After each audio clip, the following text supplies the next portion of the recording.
When Jesus enters Jerusalem, the first place he's going to is the temple.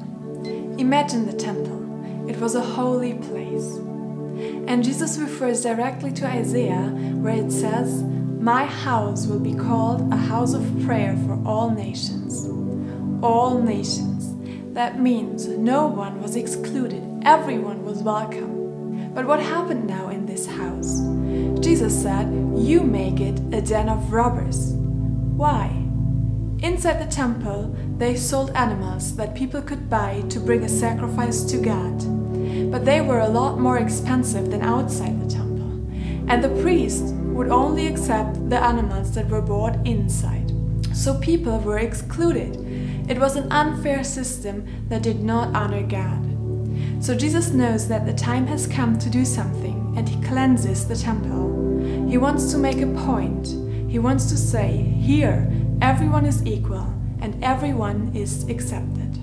We also live in a world where there's injustice all around us, and we could easily blame the ones that are obviously responsible.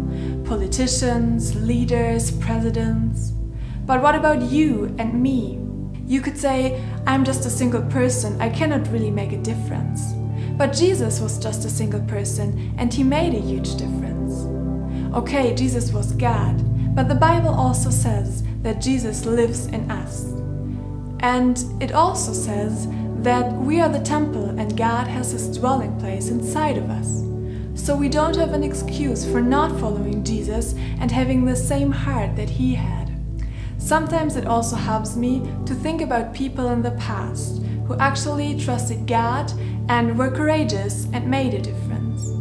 One example is Elizabeth Fry. She was the mom of 11 children, but when she visited Newgate prison in 1813, she saw the bad conditions there and she couldn't just go away and forget it. She had to do something against it. She knew that the time had come. So she brought food and clothes to the prisoners, she founded a school for the children, and she also made it possible for them to read the Bible. She made a huge difference, but it was not an easy way. Maybe you can take some time today. I know we cannot change the whole world and we are not supposed to, but you can pray, you can ask Jesus to open your eyes and your heart to see where there is injustice around you. He can show you where the time has come to take a stand against injustice. Be courageous and help people to have communion with God, everyone who is willing. It doesn't have to be a big thing. Even a smile can make a huge difference. Your heart matters.